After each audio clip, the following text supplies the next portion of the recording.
सच्चिदानंद श्रीपाद बाबा की जय, सच्चिदानंद रामदास बाबा की जय, सर्व साधु संतान की जय, दूत चिंतनम श्री गुरुदेव दत्त गोपाल कृष्ण भगवान की जय। गुरु ब्रह्मा गुरु विष्णु गुरुर्देव महेश्वरा गुरु साक्षात परब्रह्म तस्मै श्री गुरुवे नमः। ओम श्रीपाद नमो नमः। श्रीपाद नमो नमः। जय जय श्रीपाद नमो सद्गुरु श्रीपाद नमो।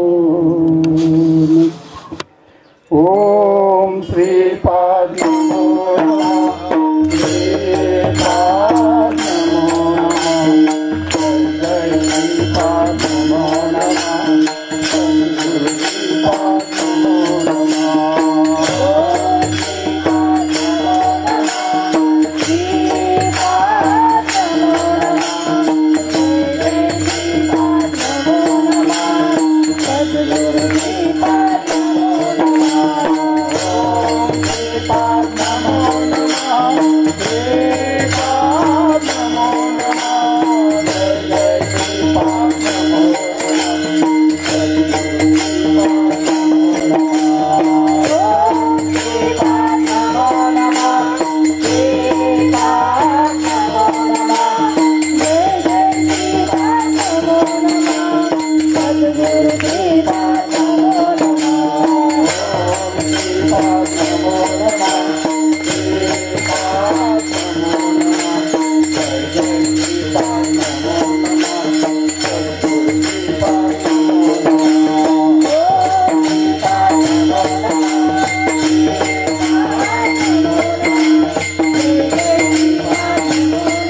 जगद्गुरु सच्चिदानंद संत श्रीपाद बाबा यांच्या 26व्या पुण्यतिथी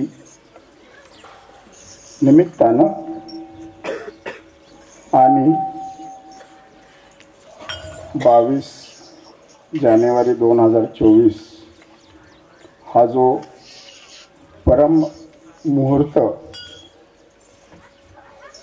अयोध्येतील अयोध्या नगरीतील अयोध्यावासी प्रभू श्री रामचंद्र या रामलल्ला प्राण प्रतिष्ठेसाठी निवडलेला मुहूर्त आणि आपला जो पहिली जी तिथी आहे 22, 23, 24 ही परब्रह्म परमात्मा परेशू असे आमचे सद्गुरू सच्चिदानंद संत श्रीपाद बाबा यांच्या महापुण्यतिथीचा हा महापर्व काळ आणि त्या महापर्व काळामध्ये अगदी दुग्ध शर्करा योग किंवा त्याला शब्द नाहीत असा योग म्हणजे प्रभू श्री रामचंद्र अयोध्येच्या राम मंदिरामध्ये विराजमान झालेले आहेत.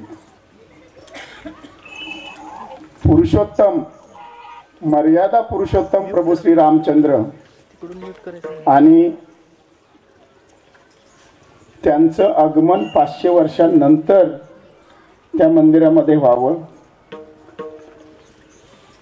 आणि एक असे महापुरुष ज्यांना सुद्धा आपण पुरुषोत्तम परमात्मा सच्चिदानंद जगद्गुरु श्रीपाद बाबा असं म्हणतो, त्या महात्म्याचं पुण्यतिथी निमित्तानं आपण करत असलेलं स्मरण, सेवेसाठी घेतलेला हा अभंग प्रसंग जरी काल्याचा असला तरी विश्वात्मके देव मंडळींना हा काला विशेषत्वानं असा नाही, कारण हा आमचा काला हा दररोज चालू आहे, नित्य चालू आहे असं आम्ही ठाम विश्वासानं सांगू शकतो.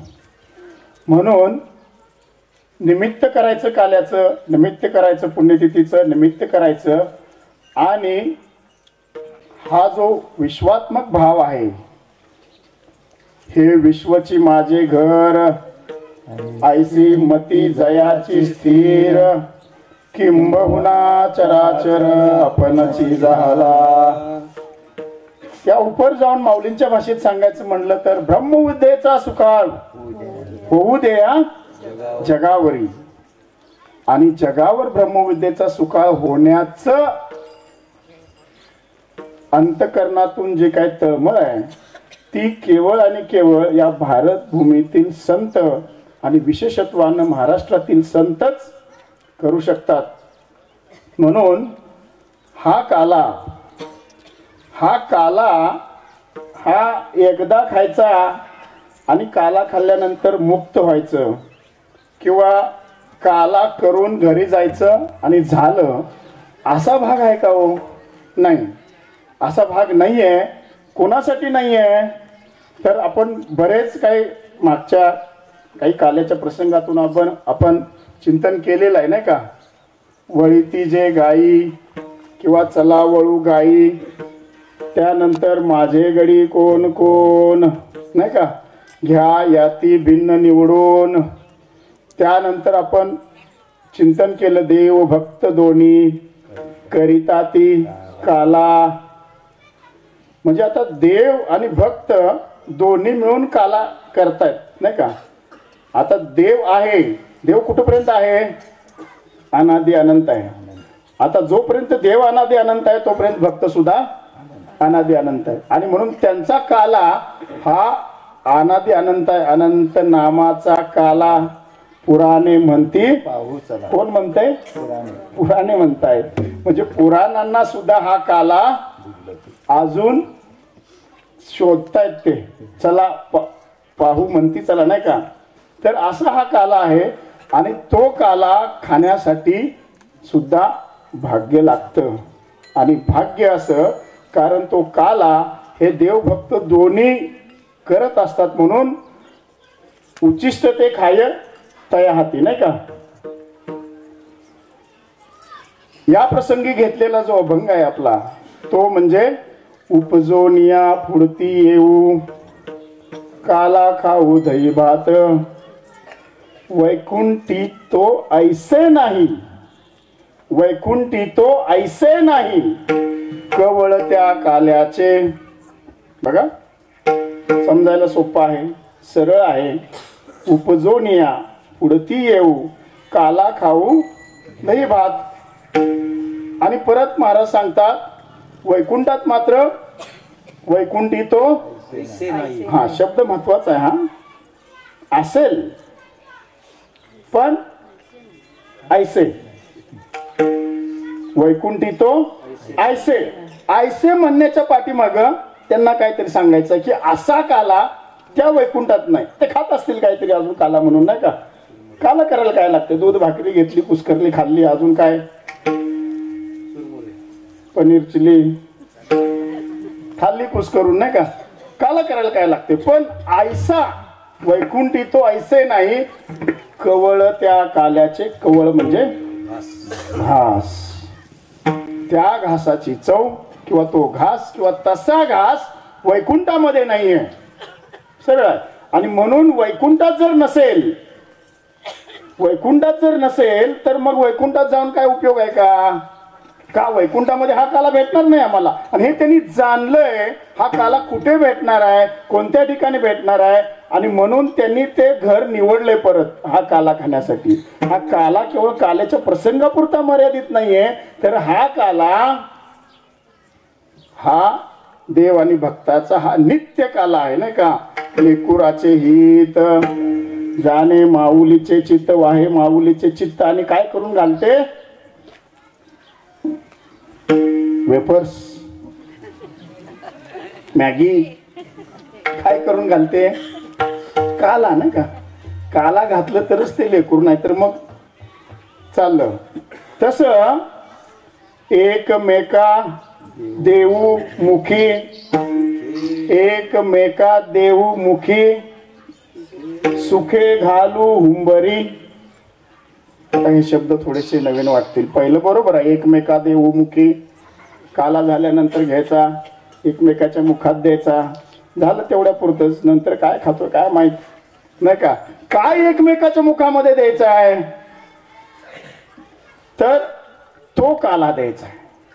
तो काला जो साधू संतांनी हा आमच्यासाठी आतापर्यंत बनवलाय आणि जतन करून ठेवलाय. आणि त्याचं प्रगटीकरण त्यांच्या प्रत्येक कृतीतून त्यांच्या प्रत्येक शब्दातून होत असते. आणि जर ते जर ऐकलं, ते जर एकमेकाच्या मुखामध्ये घातलं तर पुढची प्रक्रिया होणार आहे. आणि ती म्हणजे सुखे घालू हुंबरी. माग काही दिवसापूर्वी आपल्या गोशाळेतून एक व्हिडिओ आला होता, पाहिला का सगळ्यांनी. त्या गेटमधनं त्या गोमाता आत आल्या आणि आत आल्यानंतर त्या एक प्रकारे उड्या मारत होत्या आणि आवाज करत होत्या आणि नाचत होत्या आणि काय काय त्यांचं ते चाललं होतं, नाही का.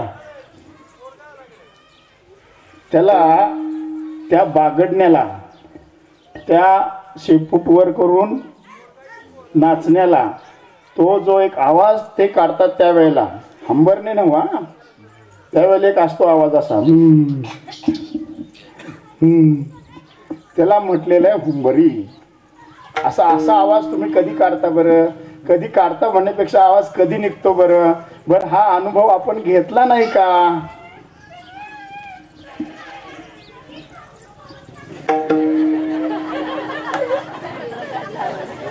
असं नाही ते आलं होतं रात्री पण. चुकली या वर्म पडे. ही हुंबरी आहे. ही हुंबरी म्हणजे कुठली, आपण सकाळी जी अनुभवली ना. आणि सद्गुरु भजन करता करता दररोजच आपण अनुभवतो. बसलो, बाबा आले आणि बाबांच्या तोंडातून चार शब्द बाहेर पडले रे पडले की यांनी शेपट्यावर केल्याच. हुंबरी चालू, सुखे घालू हुंबरी. बरं ती कसली हुंबरी आहे हो. दुःख आहे का त्याच्यामध्ये, काय अनुभूती दुसरी आहे का, सुख दुःखाची काय आठवते घरचं. नाही, सगळ्यांचा भाव एकच असतोय, सुखे घालू उंबरी, सुखे घालू उंबरी. हा भाव निर्माण होण्यापाठीमाग त्याचं पहिलं चरण महत्वाचं आहे, एकमेका देऊ मुखी. बाबा तर देतच आहे, बाबांनी तर बनवलेलाच आहे, तो बाबांनी तर काला बनवून ठेवलाय, पण एकमेकाच्या मुखामध्ये द्यायचं काम चालू आहे. परिपाठ असेल, चक्री असतील, विशेष असेल, काय कीर्तन असेल, पांडवकड्यावरचं काम असेल, शुद्धभावरचं काम असेल, त्या डोंगरावर सुद्धा काम करताना एकमेकाच्या मुखामध्ये काय वार्ता असते आपल्या, एकमेका देऊ मुखी. अनुभव सांगायचं नाही का. ही मंडळी सांगतात, झाडाकडे गेलो की झाडातून मला काय आवाज येतोय, कशाच दर्शन होते नाही का. असो, तर असा हा तिसऱ्या चरणाचा तो अर्थ. आणि मग शेवटी तुकाराम महाराज म्हणतात, तुका म्हणे वाळवंट बर्वे नीट उत्तम.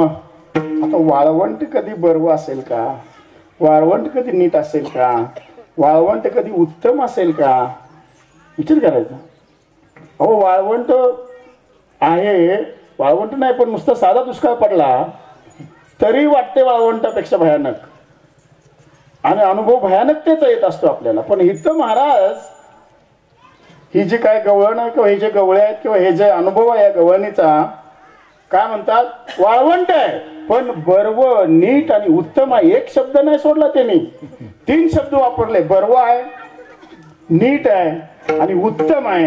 हा भाव तयार होण्याच्या स्थितीला जाणं म्हणजे आपल्या आयुष्यामध्ये, आपल्या अंतःकरणामध्ये तो काला होणं, प्रगट होणं.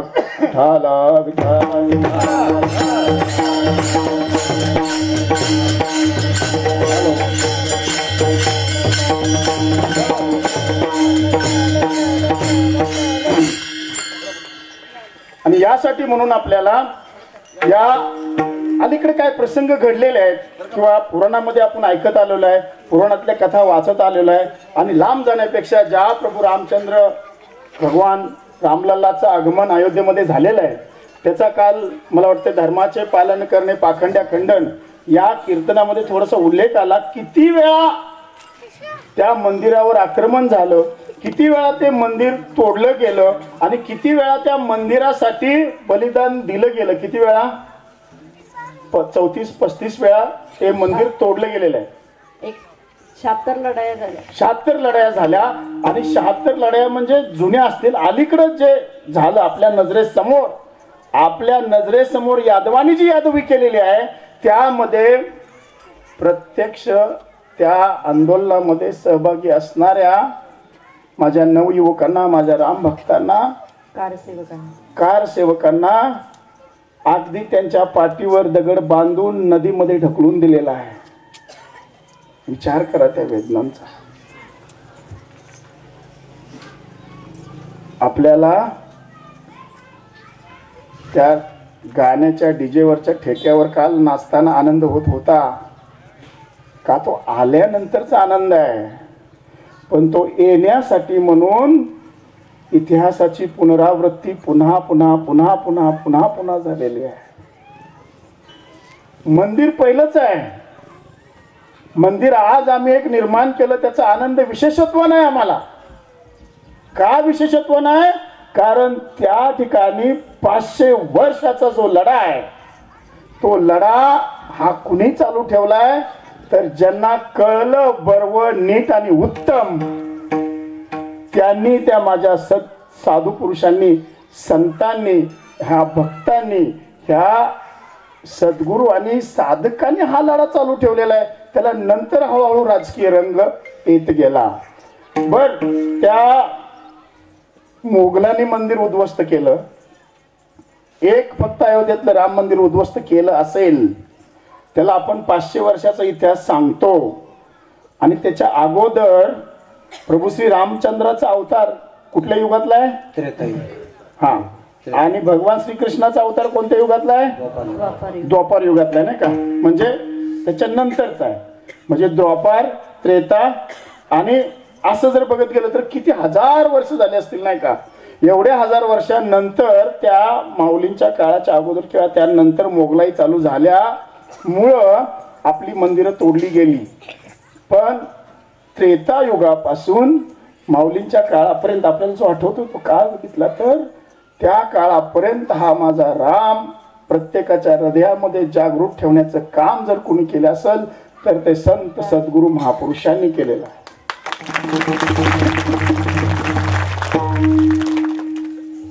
आणि त्यांना वेळोवेळी साथ जर कोणी दिली असेल तर मग हे हिंदवी स्वराज्य व्हावे ही तो त्या श्रींची इच्छा आहे. आणि त्या राजकर्त्यामध्ये सुद्धा भाव निर्माण करण्यासाठी ह्या धर्माधिकाऱ्यांची अत्यंत गरज असते. महाराज शिवाजी महाराजांच्या जीवनातील जरी प्रसंग घेतले तरी कुळधर्मी अभंग आहे तो. तुकाराम महाराजांनी शिवाजी राजांना उपदेश केला तो कुळधर्मी तो आहे तो अभंग बघा. ज्या क्षणी ते गेले सगळं वैराग गेलं त्यांना विरक्ती आली आता बास मी तुमचं शिष्य झालो असं तसं. आणि त्यावेळेस तुकाराम महाराज त्यांना आठवण करून देतात नाही तू क्षत्रिय आहेस तू राजा आहेस तुला या धर्माचं रक्षण करायचं आहे तुला जनतेमधून मावळे निर्माण करून या धर्माची स्थापना परत करायची आहे. हा जो काय आपल्या माय बहिणीवरती अत्याचार चालू आहे मंदिरावर अत्याचार चालू आहे हा जनमानसात आम्ही जरी राम भाव जिवंत ठेवला असला तरी राम भाव प्रगट होण्यासाठी लागणारी जी अधिष्ठानं आहेत ती तुला पुन्हा निर्माण करायची आहेत. त्यामुळं अशी विरक्ती काही कामाची नाही. आणि त्यासाठी तुला परत जसं विठ्ठल पंतांना परत पाठवलं तसाच हा एक प्रकारे आदेशच होता शिवाजी महाराजांना नाही का. आणि म्हणून इथं संत महापुरुषांची भूमिका फार मौलिक आहे आणि फार महत्वाची आहे. महाराज आता त्यावेळेला राम तर जागृत आहे. राम आमच्या अंतःकरणामध्ये आहे पण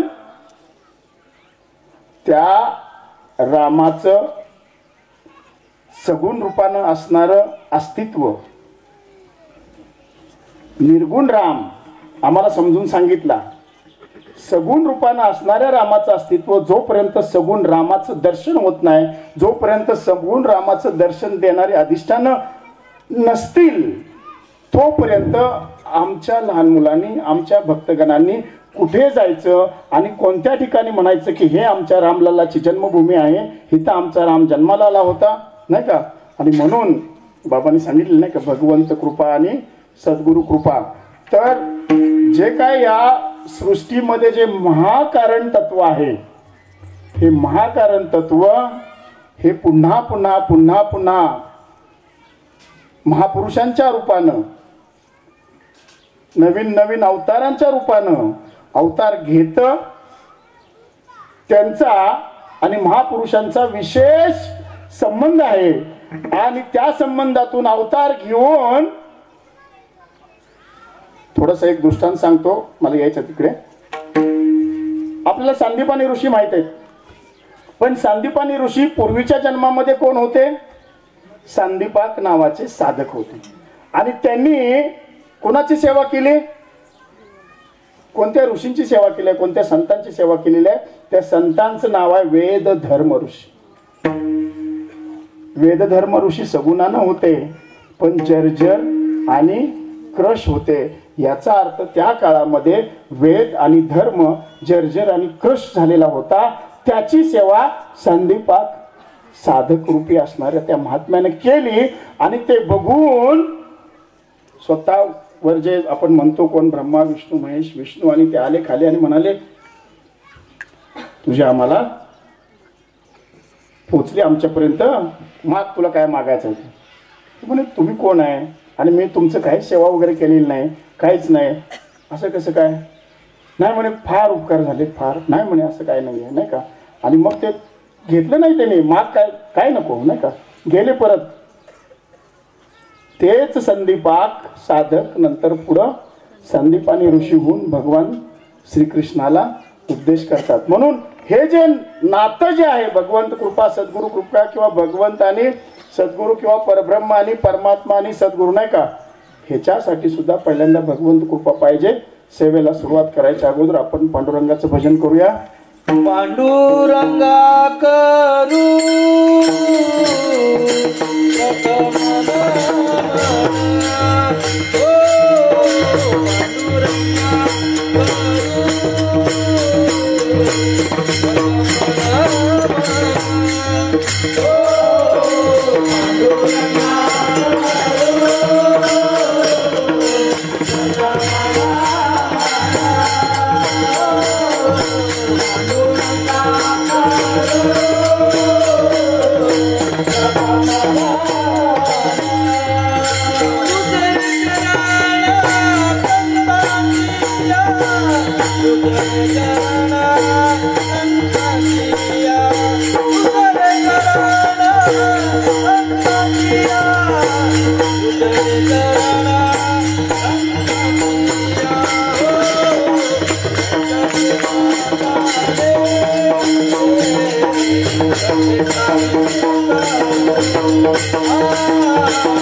पांडुरंगा करू प्रथम नमन.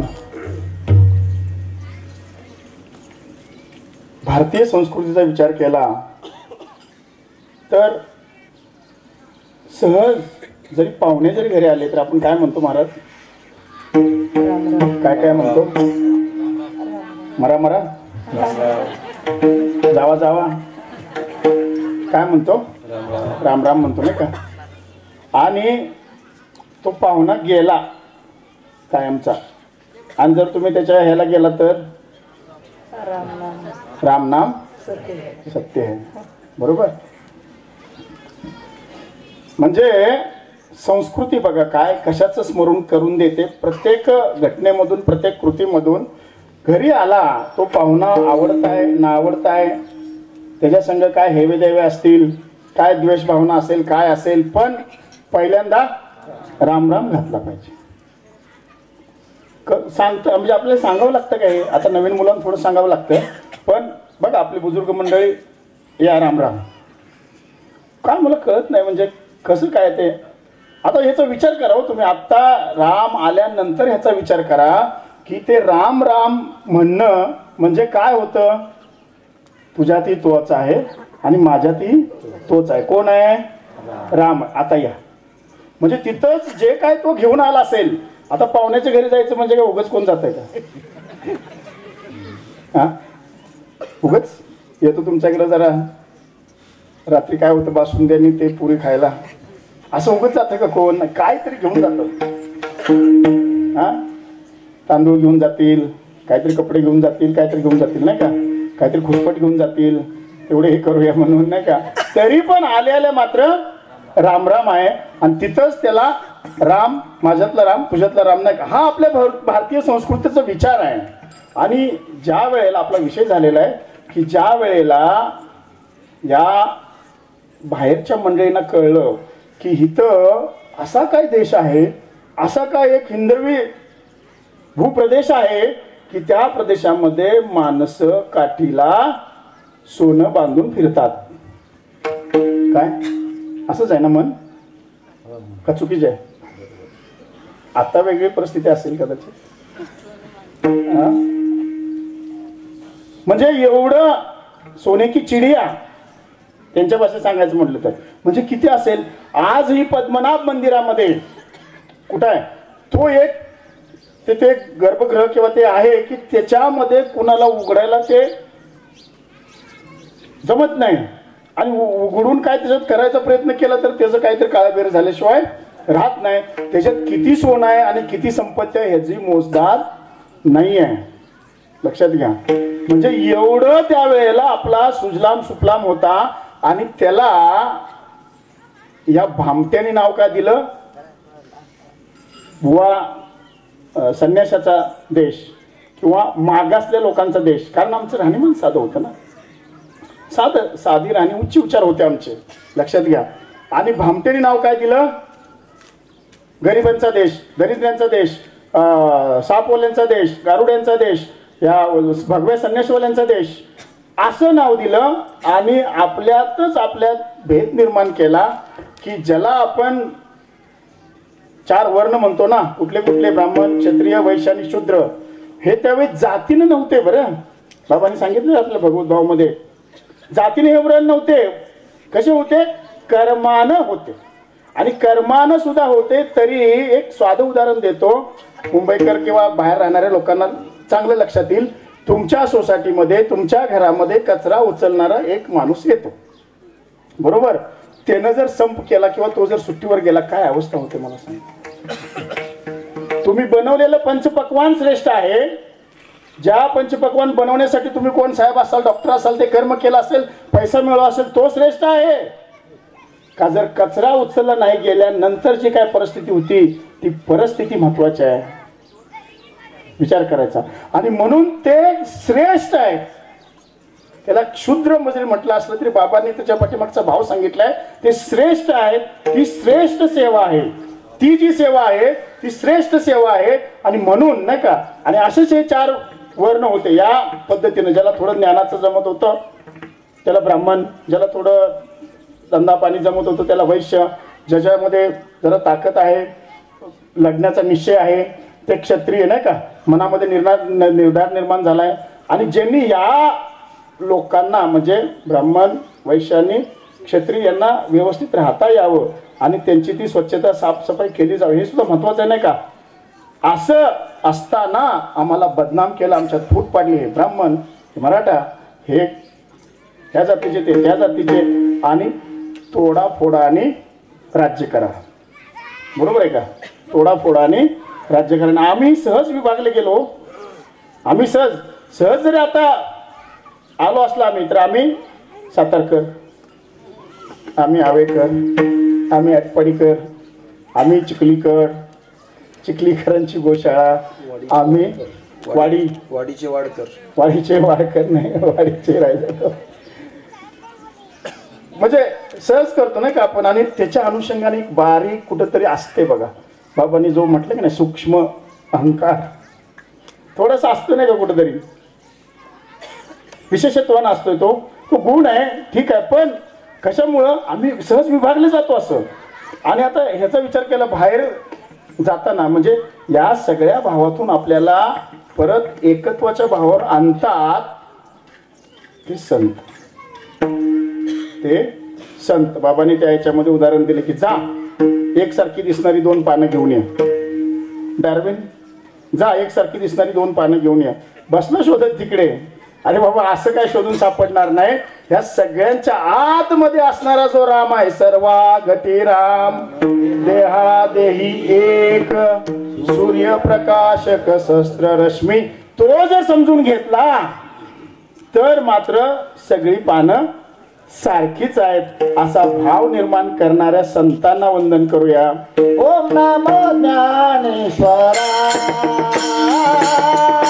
ओम नमो ज्ञानेश्वरा, ओम नमो ज्ञानेश्वरा, ओम नमो ज्ञानेश्वरा, ओम नमो ज्ञानेश्वरा, ओम नमो ज्ञानेश्वरा.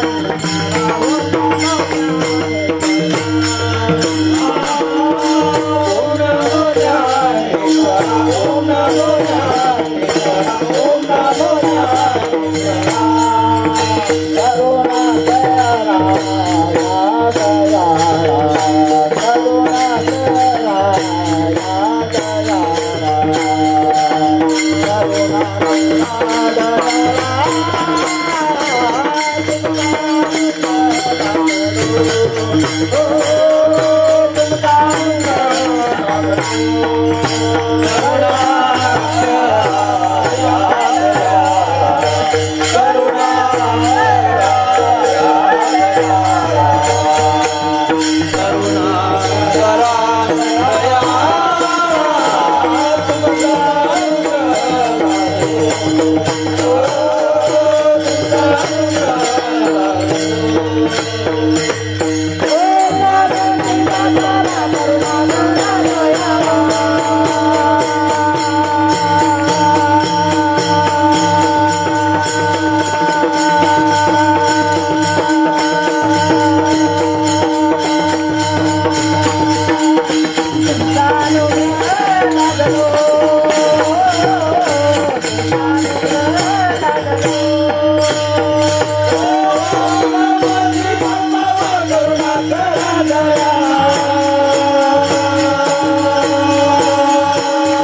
क्रिया होत नाही तोपर्यंत पावन बी होत नाही आणि पवन बी होत नाही. आणि म्हणून संत महात्म्यांना वंदन करणं फार महत्वाचं आहे. थोडस पुनरावृत्ती समजते का बघा आपल्याला. राम मंदिराच्या अनुषंगाने आपल्याला काला करायचा आहे आणि सगळंच आपल्या संस्कृतीचा विचार केला, भारत देशाचा विचार केला, राष्ट्राचा विचार केला, देव देश धर्म याचा आणि यासाठी म्हणून आपल्याला काल्याचा विचार करायचा, या संबंधानं काल्याचा विचार करायचा नाही का. आणि म्हणून एक पुनरावृत्ती कशी असते बघा नाही का. आपण चाललो एखाद्या रस्त्यानं आणि बघितलं नाही काय इकडे तिकडे लक्ष गेलं आणि जाता जाता ठेस लागली नाही एका खड्ड्यात पडलो.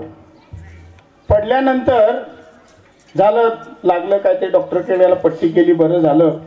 परत एक वर्षभरानं वगैरे त्या भागात गेला आणि परत त्याच ठिकाणी त्याच खड्ड्यात परत पडला. आता एकदा पडला होता परत तिथंच पडला नाही का. असं जे घडतं त्याला काय म्हटलेलं आहे पुनरावृत्ती. आता पुनरावृत्ती म्हटल्यानंतर आपल्याला काय वाटतं अशा ज्या काही आपल्या चुका होतात नाही का त्यालाच फक्त आपण केवळ पुनरावृत्ती म्हणतो. पण जर बारीक विचार केला तर संतांनी सांगितलेलं विषय प्रयोजन जर समजून नाही घेतलं, कर्माचा संबंध समजून नाही घेतला, चांगला विचार नाही केला, बारीक विचार नाही केला आणि या 4 महावाक्याचा काला नाही खाल्ला तर मात्र हे जे काय जन्माला येणं आणि मरणं आणि परत जन्माला येणं याला पण काय म्हटलेलं आहे पुनरावृत्ती नाही का. आता या पुनरावृत्तीतून होतं काय, एकदा खड्ड्यात पडल्यानंतर आदू होतोय लागते काहीतरी, परत खड्ड्यात पडल्यानंतर परत काहीतरी लागते आणि त्याच्यातून काय तुमच्या एक विमनस्क अवस्था तयार होईल. सारखं पडते सारखं लागते सारखं काहीतरी होते नाही का. माझ्याच नशिबात असं का घडतंय नाही का. म्हणून एक मनस्थिती काय समजत नाही काय करायचं पुढे काय विलाज चालत नाही नाही का. आणि त्यावेळेला या पुनरावृत्तीचा आपल्याला समजून घ्यायचा. म्हणजे पुनरावृत्ती केवळ खड्ड्यात पडण्यापुरती मर्यादित नाही किंवा एखादी चूक परत होणं याच्यापुरती मर्यादित नाही, तर जन्ममरणाच्या संबंधानं आपण जे काही चूक करत आलेलो आहे त्या चुकीला सुद्धा पुनरावृत्ती म्हटलेलं आहे नाही का. आता जन्माला येणं आणि मरणं हे जन्ममरण टाळण्यासाठी म्हणून हा विषय समजून घ्यायचा. हे जरी एक प्रवृत्त मार्गासाठी बरोबर असलं तरी सुद्धा याची आपल्याला पुनरावृत्ती कशा अर्थानं व्हायला पाहिजे त्याचा आपण विचार करूया. आता काल जो विषय झाला त्या विषयामध्ये आता आपण त्याचा परत उल्लेख केला की राम मंदिर असू द्या किंवा सोमनाथाचं मंदिर असू द्या कितीतरी वेळा तोडलेलं आहे. 16-17 वेळाला त्याच्यावरती त्या मुघल राज्याने आक्रमण केलं, आक्रांताने आक्रमण केलं, ते तोडलं. नुसतं तोडलं नाही, आतमध्ये असणारं सोनं दागिनं मूर्त्या लुटून नेल्या, चांगल्या चांगल्या मूर्तींची विटंबना केलेली आहे आणि परत परत ते मंदिर उभारलं गेलेलं आहे. मुद्दा लक्षात घ्यायचं. मंदिर पहिलं होतं कारण मंदिर आमच्या संस्कृतीचं अधिष्ठान आहेत. गोमाता आमच्या संस्कृतीचं अधिष्ठान आहे. नद्या आमच्या संस्कृतीचं अधिष्ठान आहे. वैदिक ग्रंथ आमच्या संस्कृतीचं अधिष्ठान आहे. किंबहुना ते आमचा आत्माच आहेत. किंबहुना आमच्या आत्म्याला जागृत करण्याचं ते ठिकाण आहे. मंदिरात गेल्यावर कुणाला काय दुःख होतं का हो? शेणकर साहेबांनी गेल्यावर सांगितलं नुसती घंटा जाता जाता जरी वाजवली तरी सुद्धा बराच काय प्रकाश पडतो नाही का. म्हणजे सगळं जे बनवलेलं आहे संस्कृतीमध्ये त्याला शास्त्रोक्त कारण आहे आणि नुसतं जरी मंदिरात गेलं तरी आपल्या ठिकाणी तो भाव तयार होतो. अशी मंदिरं जी आमच्या पूर्वजांनी बांधलेली होती. आज एक राम मंदिर बांधायला थोडस हा विषय घेतो. आज एक राम मंदिर बांधायला किती खर्च आहे माऊली? हजारो कोटी रुपये आपला तिथं खर्च चाललेला आहे, हे लक्षात घ्या. हजारो कोटी रुपये दान तिथं तुम्हा आम्हा भक्तांनी केलेला आहे. योगीजी परवा सांगत होते एकही पैसा गव्हर्नमेंटने दिलेला नाहीये, ना भारत सरकारने दिला आहे ना उत्तर प्रदेश सरकारने दिला आहे. केवळ आणि केवळ आपले जे काही उद्योगपती आहेत, तुमच्या आमच्यासारखे जे काय आता सदानंद भाऊने इथंपर्यंत आपल्याला सहकार्य केलं. असे जे दाते आहेत, या दात्यांनी, या भक्तांनी, तुमच्या आमच्या सारख्या भक्तांनी त्या ठिकाणी दानधर्म केलेला आहे. कोटी कोटी रुपयामध्ये, हजारो कोटी रुपयामध्ये. टाटा असतील, अंबानी असतील, आपल्याला समजत नाही ते काय दान करतात मागं, पण त्यांच्या दानाचा एवढा पैसा आला की गव्हर्नमेंटला तिथं पैसा खर्च करण्याची गरजच राहिली नाही. सांगायचा मुद्दा असा, एवढा पैसा खर्च करून आम्ही जे मंदिर बांधतो ते मंदिरामध्ये असणारी नक्षीकाम बघा. आता नंतर अयोध्येला जायचा जर प्रसंग आला तर बघा ते. आणि पुरातन मंदिरं जी आहेत, अजून सूर्य मंदिर असेल, कोणार्क मंदिर असेल, इकडं असणारी शिव मंदिर असेल, रामेश्वर मंदिर असेल, कोल्हापूरचं तुमचं महालक्ष्मी मंदिर बघा, किंवा तिथं ते आपण कुठं जातो इथे खिद्रापूरचं मंदिर बघा. त्या ठिकाणी असणारी नक्षी, बांधकाम, त्या दगडामध्ये केलेलं कोरीव काम, बारीक बारीक देवाच्या हातातील साखळ्या, कानातील कर्णफुलं, त्याच्यामध्ये केलेलं नक्षी काम. हे नक्षी काम करण्यासाठी म्हणून टेक्नॉलॉजी लागते महाराज. आज तिथं जी टेक्नॉलॉजी वापरली आणि त्या टेक्नॉलॉजी वापरून जे फक्त दगडामध्ये, आताच राम मंदिर आहे का नाही, सिमेंट नाही, लोखंड नाही, आणि अजून काय लागतं ते 3 प्रकार वापरलेले नाही तिथे. केवळ आणि केवळ दगड आहे, दगडाचं इंटरलॉकिंग आहे, आणि दगडावर दगड, दगडावर दगड, त्या मूर्त्या तशा बनवून त्या लॉकिंग मध्ये बसवलेल्या आहेत. हे लक्षात घ्या. कुठंही सिमेंट लावून चिटकूया अशी भानगड ठेवलेली नाहीये. तशीच मंदिरं हजारो वर्षापूर्वी कशी बांधली असतील. आज हे मंदिर बांधायला आपल्याला एवढी वर्ष लागली. किती समजा 14 पासून चालू केलं असेल, किंवा 19ला परवानगी मिळालेली आहे.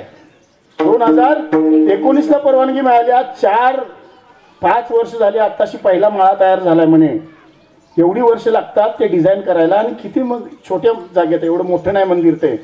पहिल्या आपल्या मंडळींनी, महापुरुषांनी, साधू संतांनी सगळा एकत्र बसून विनियोग करून ती मंदिरे कशी डिझाईन केली असतील, कशी बांधली असतील, कसं त्याच्यामध्ये प्राण ओतला असेल, कसं प्राण प्रतिष्ठा केली असेल. ती मंदिरं पाडली. परत आमचा समाज उभा राहिला, कारण साधू संतांनी त्यांच्यातला राम जिवंत ठेवलेला होता. ते मंदिर माझ्या रामाचं आहे, ती भूमी माझ्या रामाची आहे, ती द्वारका माझ्या कृष्णाची आहे, ती मथुरा माझ्या कृष्णाची आहे. हा भाव कोण जागृत ठेवतोय तुमच्यामध्ये? संत आणि सद्गुरू. संत आणि सद्गुरू केवळ. आज तुम्ही काल जे काय नाचला, भारत का बच्चा बच्चा जय जय श्रीराम, नाचला की नाही? सगळ्यांना वाटत तो ठेका धरावा. का भाव निर्माण झाला? तो भाव तुमच्यात का निर्माण झालाय? कारण तुमच्यात तो राम रमवणारे पुरुषोत्तम सद्गुरू आहे. तुमच्यात तो राम रमवणारे पुरुषोत्तम सद्गुरू आहेत. आणि म्हणून अशी मंदिरं ही पुन्हा पुन्हा निर्माण केलेली गेलेली आहेत. पुनरावृत्ती तिथं पण झालेली आहे. म्हणजे मला याच्यातून सकारात्मक आणि नकारात्मक दोन्ही भाव सांगायचा आहे. पुन्हा पुन्हा निर्माण होणं चांगलं का वाईट? चांगलं आहे. पण त्याच्या पाठीमागची लंगडी बाजू बघितली तर ती पुन्हा पुन्हा निर्माण का करावी लागली, याचा अर्थ मध्ये कुठेतरी आम्हाला विसर पडला, मध्ये कुठेतरी आम्ही लाचार झालो, मध्ये कुठेतरी आम्ही पंगू झालो, मध्ये कुठेतरी आम्ही थंड झालो, मध्ये कुठेतरी आम्हाला कोणीतरी थंड केलं. आणि म्हणून ती मंदिरं पाडताना पाडणाऱ्यामध्ये सुद्धा कदाचित आम्हीच असू, आणि पाडणाऱ्यांचं समर्थन करणाऱ्यामध्ये सुद्धा आम्हीच असू. सांगता येत नाही, कारण तसे आम्ही इथे भूमिपुत्र आहोत, नाही का? भूमिपुत्र संख्येने जास्त आहेत. येणारे पाहुणे किती जरी असले, लाखानं जरी असले, आमच्यापेक्षा जास्त नव्हते, नाही का? जास्त होते आमच्यापेक्षा? निश्चितच नाही. तरी सुद्धा पाडली गेली म्हणजे आमचं कुठंतरी चुकलेलं आहे. आम्ही खड्ड्यात पडलेलो आहोत, परत खड्ड्यात पडलेलो आहोत, परत खड्ड्यात पडलेलो आहोत. आणि ज्या ज्या वेळेला आम्ही खड्ड्यात पडलो, ज्या ज्या वेळेला रामाला विसरलो, त्या त्या वेळेला आक्रांतांनी ते मंदिर पाडलं. पुन्हा माझ्या साधू संतांनी आम्हाला जागृत केलं. आता तरी उघडा डोळे, अद्यापही न कळे. अरे राम राम जे म्हणताय, ज्या निर्गुण रामाचं तुम्ही भजन करताय, तो राम कधीतरी सगुणानं आलाय आणि त्यानं त्या रावणाचं धन केलंय. त्यानं त्या सीता रूपी गोमातेला सोडवलेला आहे. हे जाणा तुम्ही. याचा भाव आमच्यामध्ये जागृत ठेवण्याचं काम या साधू संतांना करावं लागलं, त्यांनी केलेलं आहे. पुनरावृत्तीचा अर्थ नकारात्मकतेने बघितलं तर दोष आपल्याकडे येतो. आपण दुभंगलो, आपण वाटले गेलो, हा माझा प्रदेश नाही, तो माझा प्रदेश नाही, पोर्तुगीजला पडलं तर माझं काय जाते त्याच्यामध्ये. अरे पण मंदिर हे तुमचं माझं नाही आहे. किंवा आज देव सुद्धा वाटले गेले आहेत बघा काय काय ठिकाणी. खंडोबा म्हणलं की एक ठराविक समाजाचं मंदिर असतंय गावात. ह्या गावात पण बघा किंवा चिखलीमध्ये बघा, प्रत्येक गावात तसं आहे. खंडोबा म्हणलं की एक ठराविक समाज, ज्योतिबा म्हणलं की ठराविक समाज, महादेव म्हटलं की ठराविक समाज, मायाका म्हटलं की ठराविक समाज, जय मल्हार म्हटलं की ठराविक. असं आहे का हे का? आणि विचार करा तुम्ही, जरी असं हे कोणीतरी भेद निर्माण केले असले तरी त्यांचं अवतार कार्य सांगून ते दोन्ही एकच आहे. तुकाराम महाराजांचे जर अभंग बघितले नाही का,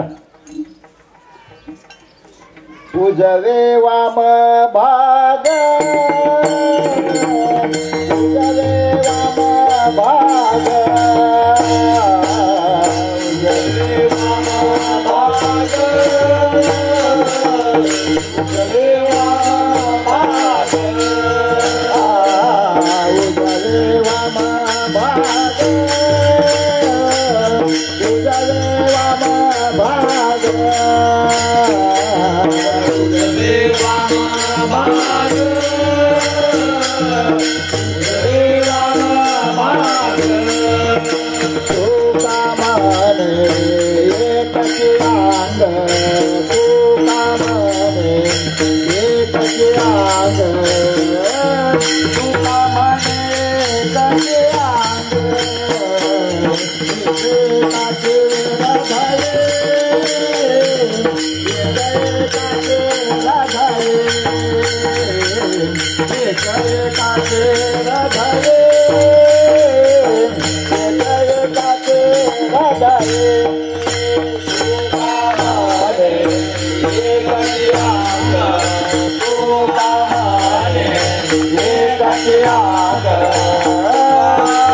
एकाचे हृदय गोडी साखरेच्या ठाई आणि उजवे वाम भाग नाही का, म्हणजे एकच आहे, एकच आहे.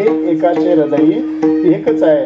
आणि हा एकत्वाचा भाव निर्माण करण्याची भूमिका ही साधू संतांनी पार पाडलेली आहे. साधू संतांनी आमच्यामध्ये ते जतन करून ठेवलेले आहे, जपून ठेवलेले आहे. आणि पुन्हा पुन्हा त्याच भावावरती आपल्याला आरूढ करायचं काम चालू आहे नाही का. न लगे मुक्ती धनसंपदा, संत संग देई सदा. काय पाहिजे? संत संघ. संत संघामध्ये काय होतंय? हा भाव निर्माण केला जातो नाही का. आणि म्हणून ही पुनरावृत्ती जर टाळायची असेल तर सत्संगामध्ये येऊन हा विषय समजून घेणं गरजेचं आहे. कारणामुळे सगळं घडायला लागलेलं आहे एकच, ते महाकारण. काय आहे? एकच महाकारण.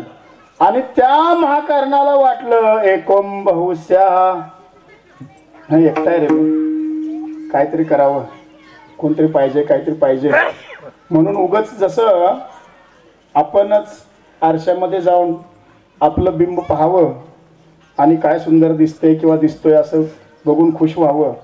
आता आरशामध्ये बघताना एक का दोन आरसा आहे, तोपर्यंत दोन.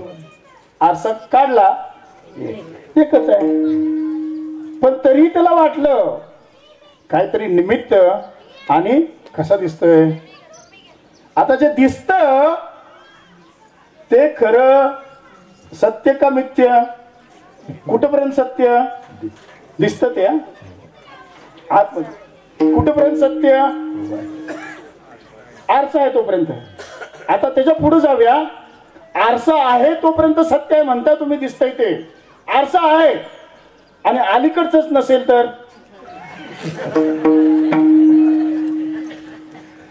महाकारण. कारण असेल आरसा, निमित्त कारण, उपादान कारण, काय कुंभार आला त्यानं मातीमध्ये हात घातला, काहीतरी बनवलं, मडकी बनवली, काय काय, पण कारण त्याला एकच आहे, माती. निमित्त कारण ठरला कुंभार. इथं कारण आहे आरसा, दिसलं प्रतिबिंब, पण मूळ जे आहे ते मूळ महाकारण.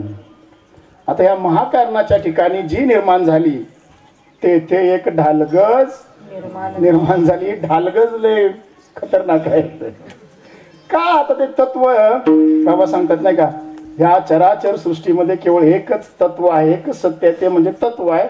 आणि त्या तत्वाला तुम्ही किंवा साधू संतांनी काहीतरी एक उपाधी दिले, नाव दिले, त्याला आपण काय म्हणतो किंवा संतांनी काय म्हटलेलं आहे, आत्मा,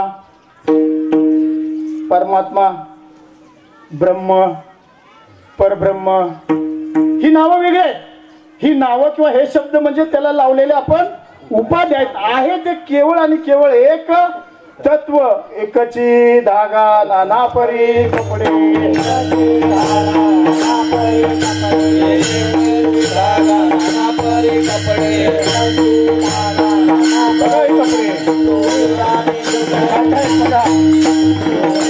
वेगवेगळे कपडे,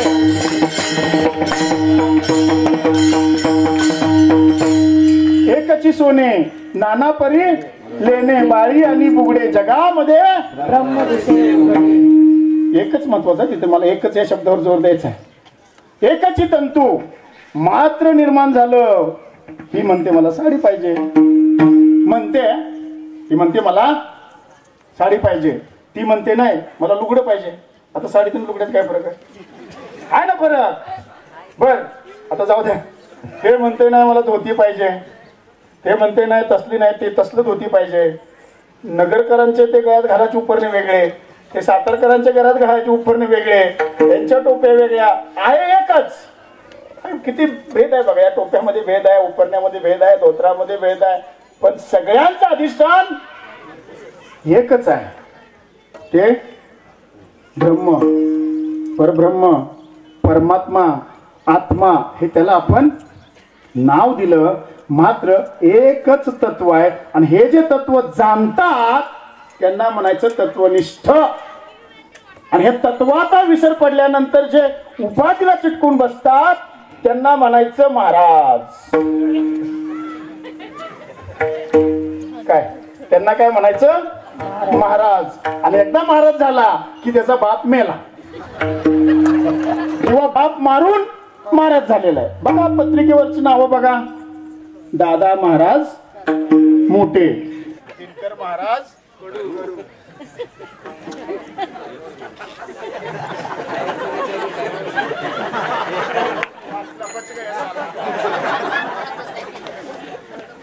खरंय का खोटं आहे? बाप वजा आला महाराज. कशामुळे आला? विसर पडला बापाचा. जगी ऐसा बाप व्हावा ज्याचा वंश मुक्तीस जावा. ज्या बापानं या महाकारणाला एक नाव दिलं, नाम दिलं की बाबा हे समजून घेण्यापर्यंत या नामाचं चिंतन कर. समजून आलं, अंतकरणामध्ये रुजलं की ते आणि तू वेगळं नाहीये. म्हणून इथं महाकारण समजलं. आणि महाकारणाला या उपाधीमध्ये येण्याचं जे काय यावं लागतंय त्याला जे आहे कारण ती ढालगज. त्याला म्हणायचं वासना, त्याला म्हणायचं इच्छा, त्याला म्हणायचं कामना. काय? कामना. आणि म्हणून एकनाथ महाराज सांगतात जन्म घेणे लागे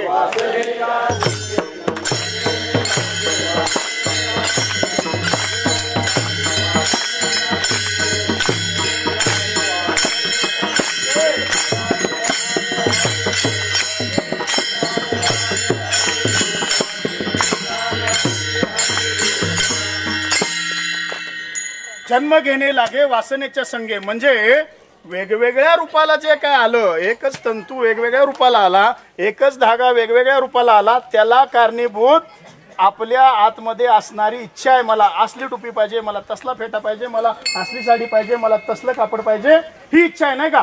तशीच त्या तत्वाच्या ठिकाणी इच्छा निर्माण झाली थोडीशी.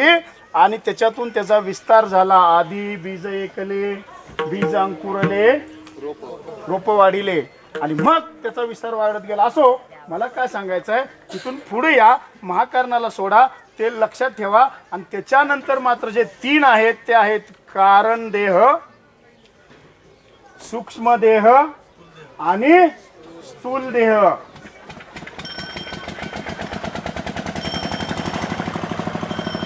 कारण देह, सूक्ष्म देह आणि स्थूल देह.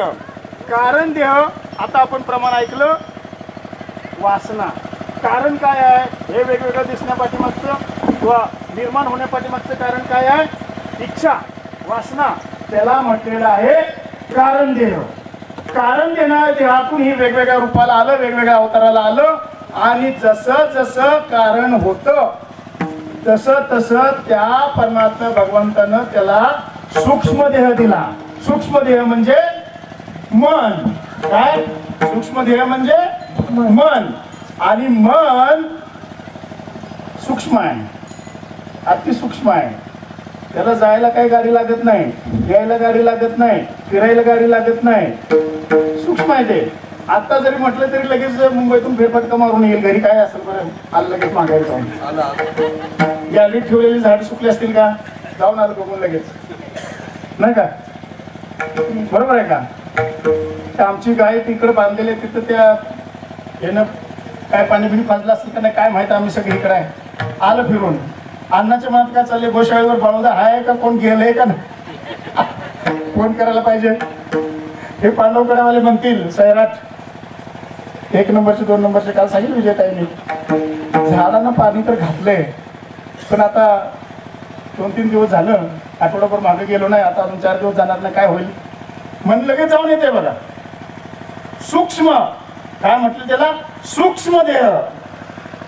आता सूक्ष्म देहाच्या पुढं किंवा त्याला धरून जे आहे ते आहे स्थूल देह. आणि स्थूल देह म्हणजे हे शरीर, नाही का? देह, स्थूल देह, कारण देह, सूक्ष्म देह आणि स्थूल देह. आता दोन्ही अर्थाने विचार करूया आपण. वासना चांगली असेल का वाईट असेल? चांगली असते का वाईट असते? वासना चांगली आहे का वाईट आहे? हेतू काय आहे याच्यावर अवलंबून. हेतू काय आहे याच्यावर अवलंबून, नाही का? हे तो हिंदवी स्वराज्य व्हावे ही तो श्रींची इच्छा. हेच कारण सांगितलं ना आपण. कारण देह म्हणजे इच्छा. आता हिंदवी स्वराज्य व्हावं ही श्रींची इच्छा आहे. हे कारण देहामध्ये आलं म्हणजे चांगलं आहे का वाईट आहे? अहो, अति चांगलं. चांगल्याच्या पेक्षा अजून काय? अतिउत्तम, अतिउत्कृष्ट असं म्हणा ना. उत्तम आहे, उत्तम इच्छा आहे, उत्तम वासना आहे. म्हणून संतांच्या भूमिकेचा जर विचार केला तर कारण देहावरती अटॅक करायचा आहे. काय करायचं आहे? कारण देहावरती अटॅक करायचा आहे. बाबांनी सांगितलंय. कारण देहावर जर अटॅक झाला तर सूक्ष्म देहावर आपोआपच अटॅक होतोय. कारण देहामुळे जे प्राप्त झाले त्याच्यातच सूक्ष्म देह आहे. आणि कारण देहाच्या हेतूनुसार सूक्ष्म देह काम करत असतो. कारण होतं पांडवकऱ्यावर झाडं लावायची इच्छा, कारण होतं इथं गोशाळा निर्माण करायची इच्छा. त्यानुसार आता तुमचं मन तिकडं जाते, संसारात जात नाही. समजलं? संसारात जात नाहीये. आणि असं ज्या वेळेला होतं त्याला म्हणायचं उत्कृष्ट, चांगली आहे. म्हणजे वासनेत बदल करण्याची भूमिका संतांची आहे. जरी जन्म घेणे लागे वासनेच्या संगी असलं तरी जर का संतांच्या कचाट्यात सापडला तर त्याची अंगी झाले. अरे बापरे, हे कुठं आम्हाला माहिती? आम्ही पहिल्याच धरून बसलो, जन्म घेणे लागे वासनेच्या संगे, जन्म घेणे लागे. अरे बाबा बरोबर आहे, पण जर वासना चांगली असेल तर हरिरूप सुद्धा तिथंच आहे. झाला की नाही हरिरूप? होत आहे की नाही हरिरूप? हरिरूप असल्याशिवाय का हुंबरी येते, नाही का? आणि म्हणून कारण देहावरती अटॅक केला म्हणजे कुठं अटॅक केला? इच्छेवर, वासनेवर अटॅक केला. आणि वासनेवर अटॅक केल्यानंतर जे मनात निर्माण झालं, अखंड जया तुझी प्रीती मज दे तयाची संगती मगरी कमलापती तुझबानाने कंटाळा. दुसरं प्रमाण आहे त्याला, ऐसे आवडते मना. देवा पूर्वाने वासना. काय आवडते मनाला? काय आवडते? सूक्ष्म देहाला काय आवडते? ते वासना पुरव. म्हणजे इथं सुद्धा देवा माझी वासना पुरव. म्हणजे ही वासना जी आहे ती वासना चांगली का वाईट आहे? चांगली आहे. म्हणजे कारण देहाला नावं ठेवायची गरज नाही, मात्र कारण देहामध्ये परिवर्तन करायचं आहे. असं परिवर्तन करायचं आहे की त्या कारण देहाच्या मुळे प्राप्त होणारा सूक्ष्म देह आणि प्राप्त होणारा स्थूल देह आणि त्याला धरून असणारी इंद्रिय ही केवळ आणि केवळ देव देश धर्मासाठी का आला करतील. का आला? वासनेमुळं आला. काला काला का आला? वासनेमुळं आला. वासना चांगली आहे का वाईट आहे? इथं जे आलेत परिवर्तन झालेली वासना आहे. का आला? का आल्यासाठी आला? का आला? घेण्यासाठी आला. का आला? का भोग भोगण्यासाठी आला? बंगला, गाडी, अजून काय नोकरी, पगार, अजून एकाच्या दोन बिरा. बाईक किती जोड? बाईक एक बाईक आहे ना, दोन असतील तर किती? एक का दोन? दोन बायका. का आला? असं म्हणजे वासनेमध्ये परिवर्तन संतांनी आपल्या केलेलं आहे. कशामुळे झालं परिवर्तन? कारण त्यांनी कारण देहावरती अटॅक केलेला आहे. कारण देहावरती सर्जिकल स्ट्राईक केला. कारण देहावरती तुमच्या हल्ला केलेला आहे. आणि हा कारण देहावरती जो हल्ला केलेला आहे का नाही, हे म्हणजे मोठं कठीण काम आहे हो. खरं सांगतो, वासनेत बदल करायचा म्हणजे फार मोठं कठीण काम आहे. कारण ही वासना अनंत जन्मीचे संस्कार घेऊन आलेले आहेत. अनंत योनीमधून फिरणं, एक योनी कोटी कोटी फेरा मग लागे मनुष्य देहाचा वारा. त्या एका योनीमध्ये कोटी कोटी वेळा जन्म घेतल्यानंतर काय काय इच्छा वासना निर्माण झाल्या असतील त्याचे संस्कार घेऊन आपण येतो. आणि त्याच्यामुळं ह्या वासनेमध्ये बदल करणं अत्यंत कठीण असणारं काम संतांना करायचं असते. बालकाचे पंते हाती ऐसे संत जगी क्रिया करुणी दाविती अंगी. कुणासाठी? लेकुराचे हित जाणे माऊलीचे चित्त. अरे बाबांनो, वासनेत परिवर्तन करा. सच्चिदानंद श्रीपाद बाबांचं वाक्य तेच असायचं पुन्हा पुन्हा. आता वासनेत बदल करा, वासनेत बदल करा. वासनेत बदल केला की सूक्ष्म देह आपोआप कामाला लागतो. आणि तेच बाबांनी मला वाटतं सिद्धार्थ संत बाबांच्या याच्यामध्ये सांगितलंय. बोध जो सुरुवातीला केलेला आहे आपल्याला, तो बोध कशाला केलेला आहे? श्वासाला केलेला आहे. बरोबर? श्वासावरचा बोध. श्वास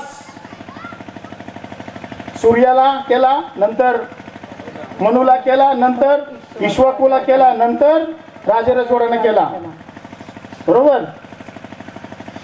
आता ही रूपक आहे, 4थ्या अध्यायामध्ये सांगितली भगवंताने. त्याच्यातलं गुह्य बाबांनी प्रकट करून सांगितलंय. सूर्य श्वासाचं प्रतीक आहे. तुम्हाला पहिलं चिंतन जे दिलंय किंवा आपल्याला जे चिंतन जे दिलेलं आहे ते कुठं आहे? तिथं लक्ष ठेव. कुठं? तिथं. बघ कसा जातोय, कसा येतोय, कोण तो. बोलायचं नाही.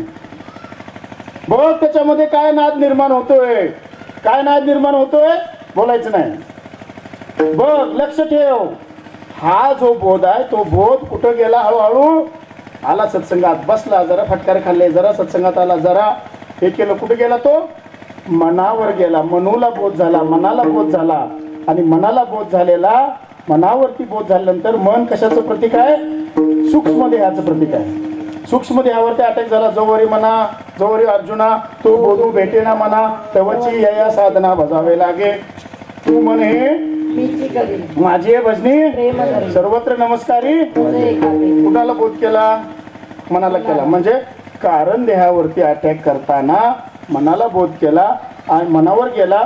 मनावरचा बोध नंतर खाली इच्छेवरती गेला आणि इच्छेमध्ये परिवर्तन झालं आणि इंद्रियामध्ये सुद्धा तो बोध खाली मुरायला लागला. आता असा इथं प्रक्रिया आहे. असा काय संत काला करतात? असा संत काला करतात त्या काल्याचं जर म्हणायचं म्हटलं तर अनंत नामाचा काला पुराणे म्हणती पाहू चला.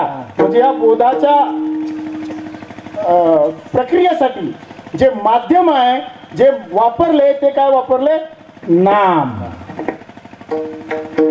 आणि या नामाच्या माध्यमातून कारण देहावरती अटॅक, सूक्ष्म देहावरती अटॅक आणि स्थूल देहावरती अटॅक असा जर झालं आणि या रीतीमध्ये आला जसं तुम्ही आम्ही इथं आलोय, जसं कालपासून चाललेलं आहे की विश्वात्मके देवे मंडळी ही आता केवळ आणि केवळ एकच भाव आहे तो म्हणजे आत्मशोध झालाय, आत्मबोध झालाय, आत्मकल्याण स्थितीवरती आले. आता मग दुसरा परिपाठ होता मला वाटतं आत्मकल्याण आणि आत्मकल्याणावरनं विश्वकल्याण. आत्मकल्याण स्थितीला आल्यानंतर तुम्ही डेंजर झोन मध्ये असता आणि तिथं मात्र तुम्हाला योग्य मार्गदर्शनाची गरज असते.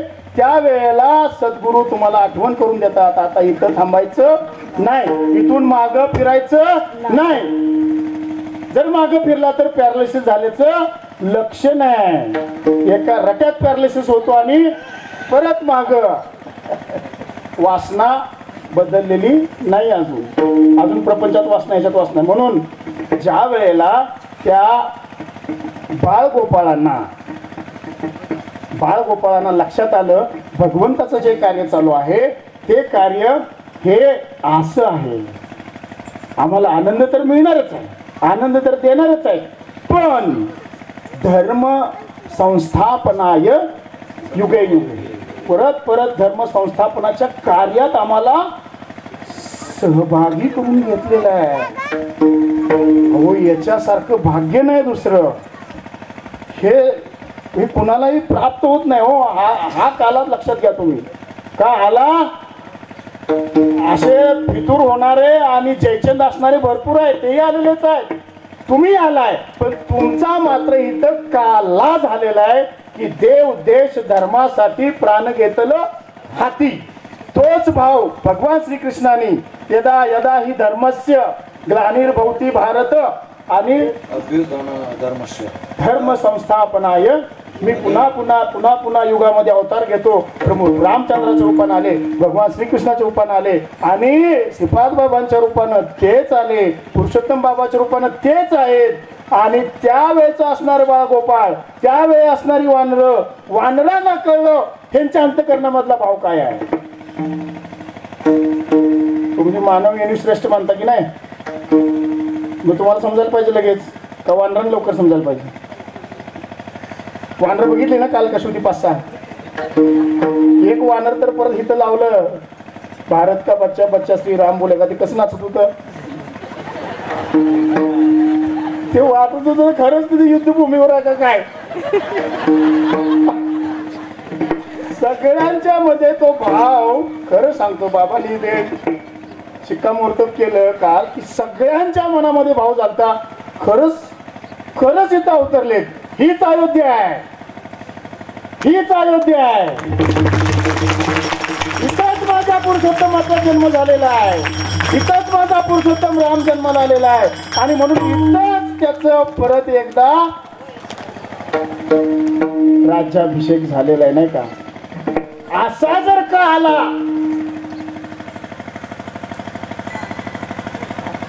प्रेमे मोहिला साधने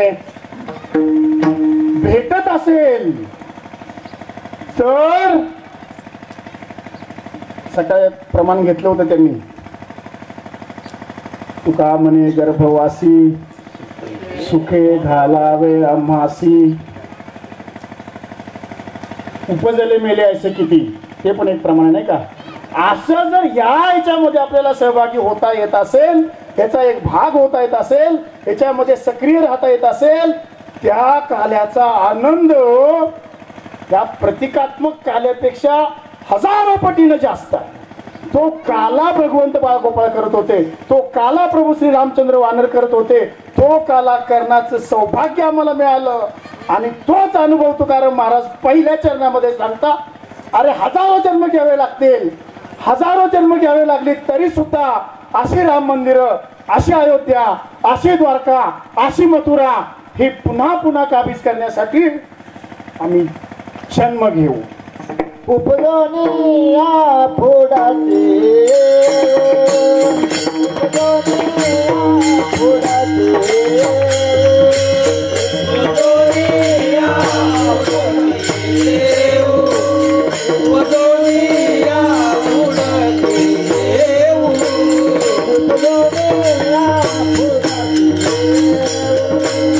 उपदोनिया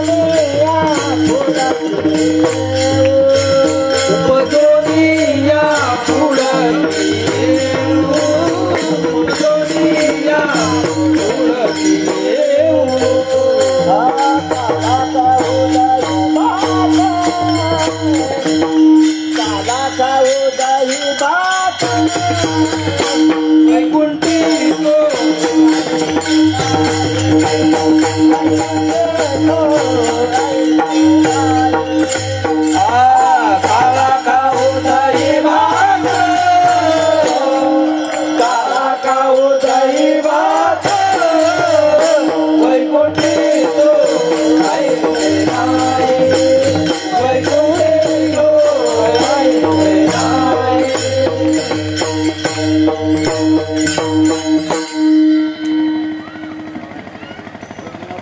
काही जणांना वाटलं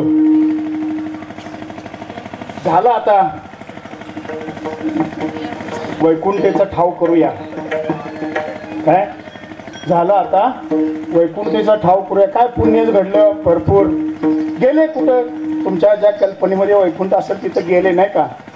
आणि तिथं गेल्यानंतर काय वैकुंठात सगळं काय करावं लागत नाही. म्हणजे तो जो देह प्राप्त होतोय तिथं सगुण असं काय नाही का? जे असेल ते आता निजधामी जाता निजधामी, कोणी निजधाम आहे नाही का? निजधाम म्हणजे त्या धामात गेला म्हणजे तिथं एकरूप झाला नाही का? दृष्टांत देतो मग समजेल. एवढासा मिठाचा खडा जोपर्यंत तुमच्या बरणीत आहे तोपर्यंत भाजीत गेला, जर नाही गेला भाजीत नाही गेला तर सावंत डॉक्टरला भारी जेवतील. छान भाजी केली साज, तेवढासा मिठाचा खडा, तेवढासा साखरेचा दाणा, चहामध्ये एक चमचा जरी कमी पडला तरी आणि थोडा जास्त झाला तरी तोच मिठाचा खडा, लय लांबवायला नको, तोच मिठाचा खडा जर समुद्रात जाऊन पडला काय होईल? अहो शोधायचा कुठे त्याला? समुद्रमय झाला नाही का? बरं आता समुद्रमय झाला, काढायचा कसा, वेगळा कसा करायचा त्याला? खूप मोठी प्रक्रिया नाही का त्यासाठी. झाला तो एकरूप झाला. तसं मला काय सांगायचं होतं इथं की तुम्ही जे तुमच्या कल्पनेमध्ये जे आहे का नाही किंवा जे सांगितलंय जीव शिव ऐक्य, हे जरी खरं असलं आणि ऐक्य रूप झाला तुम्ही आणि निर्गुणाला प्राप्त झाला, मात्र त्या ठिकाणी तुम्हाला हे जे सुख आहे ना काल्याचं, बाळगोपाळांच्या बसून संग खायचं नाही का, हे सुख तिथं नाही आहे का? तिथं काही गरजच नाही राहिली ना तुमची, काहीच नाही गरज राहिली तुमची नाही का? मग आता थोडंसं आपण यांच्याकडे जाऊया.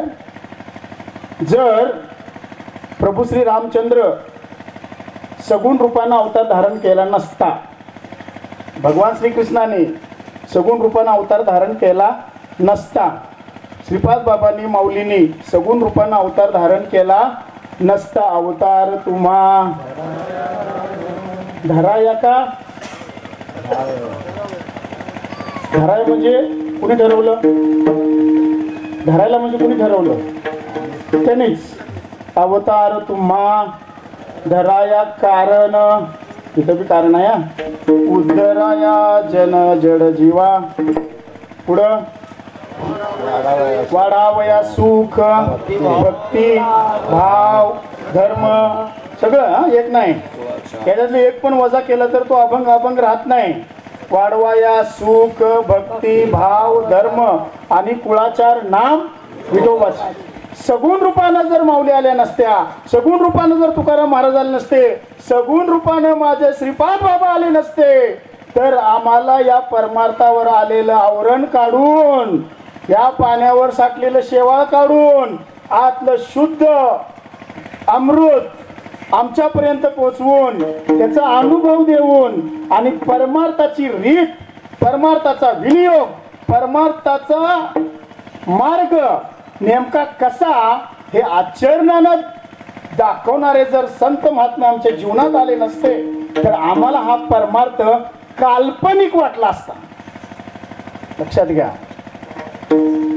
ती 3 अंकी पगाराची नोकरी सोडणारे सगुण श्रीपाद बाबा आहे. 4 अंकी पगाराची नोकरी सोडणारे, संसाराची प्रपंचाची चिंता न बाळगता त्या नाल्यावरती झोपडी बांधून राहणारे माझे सच्चिदानंद संत श्रीपाद बाबा आहेत. आणि त्यांच्या प्रेमामध्ये वेडे झालेले, सैराट झालेले जे साधक आहेत, त्यांना तिथं फिरणाऱ्या त्या याच्यातून मोर दिसायचे, हरिण दिसायच्या. हरिण आणि मोर होते का हो? काय होतं? नाल्याच्या कडे हरिण आणि मोर असतात का? नाल्याच्या कडेला काय असते? तिथं राहिले माझे महात्मे. जंगलात जात असताना वाघ आला, वाघासोबत संवाद झाला आणि वाघाने आणि बाहेर दोघं आल्यानंतर सांगावं आता परत जा. त्या गावात जर मी तुम्हाला घेऊन गेलो तर तिथली लोक फक्त वाघ आणलेला महाराज ध्यानात ठेवतील, हा विषय प्रयोजन समजावून सांगणारा महाराज ध्यानात ठेवणार नाही. आज जर माऊलीला आम्ही केवळ भिंत चालवणारी माऊली म्हणत असेल तर तो आमचा भ्रम आहे. आज जर माऊलीला आम्ही केवळ काही रेडा बोलवणारा म्हणून समजत असेल तर तो आमचा भ्रम आहे. माऊली ज्ञानेश्वरीचं रूपण आहे, माऊली त्यांच्या आचरणाचं रूपण आहे, श्रीपाद बाबा आचरणाचं रूपण आहेत आणि आचरण हे सगुण रूपातून झालेलं आहे. आणि म्हणून त्या महात्म्याची विशेषत्वानं सगुण रूपानं भक्ती झाली पाहिजे. गाय आहे, निर्गुण आहे, निर्गुण पण गायच आहे. दूध खायचं असेल तर सगुण रूपानं आली पाहिजे. आणि परत तिच्या शिफ्टीलाच उमून उपयोग नाही. ते दूध प्राप्त करायचं असेल तर स्तनाशी लागलं पाहिजे, कासेला लागलं पाहिजे. पाहे पा दूध पवित्र आणि गोड, पासी तरी अशुद्ध ते गोचिड. अशुद्ध ते काय? गोचिड व्हायचंय का? गोचिड व्हायचंय का? म्हणून तुकाराम महाराजांचा एक अभंग आहे, मुख्य उपासना सगुण भक्ती. मुख्य उपासना सगुण भक्ती. आणि जर सगुण, कारण भगवंताने सांगितलंय, तू काय ते वाक्य भगवंताचं की माझ्या सगुण स्वरूपाचं भजन कर. काय आहे? सगुण आहे आणि स्वरूप आहे. आता स्वरूप कसं आहे? आपण रूप आणि स्वरूप सांगतो ना. स्वरूप कसं आहे? निर्गुण. आम्ही निर्गुणच भक्ती करायला लागलो. आणि आजकालचं जे वामपंथी जे आहेत, डावे जे आहेत, जे ठराविक पक्षाची जी मंडळी आहे, ते म्हणे निर्गुण आहे, काल्पनिक आहे. तू काल्पनिक.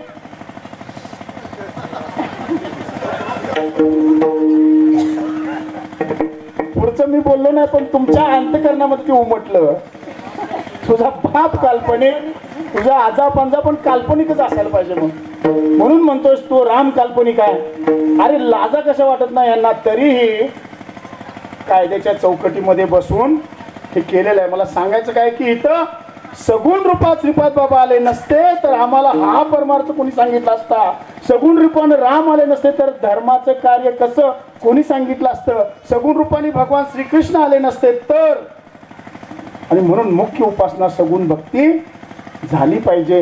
आणि त्यासाठी म्हणून त्यांनाही वाटलं आपण आलोय वर, पण या वैकुंठामध्ये असा काला नाही आहे. आणि म्हणून वैकुंठ ते नाही ऐसे केवळ त्या काल्याचे वैकुंठी तो ऐसे नाही, वैकुंठी तो ऐसे नाही, वैकुंठी तो ऐसे नाही,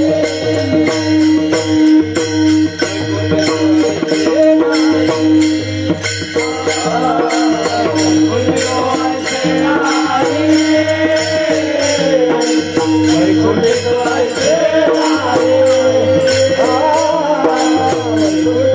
ऐसे नाही,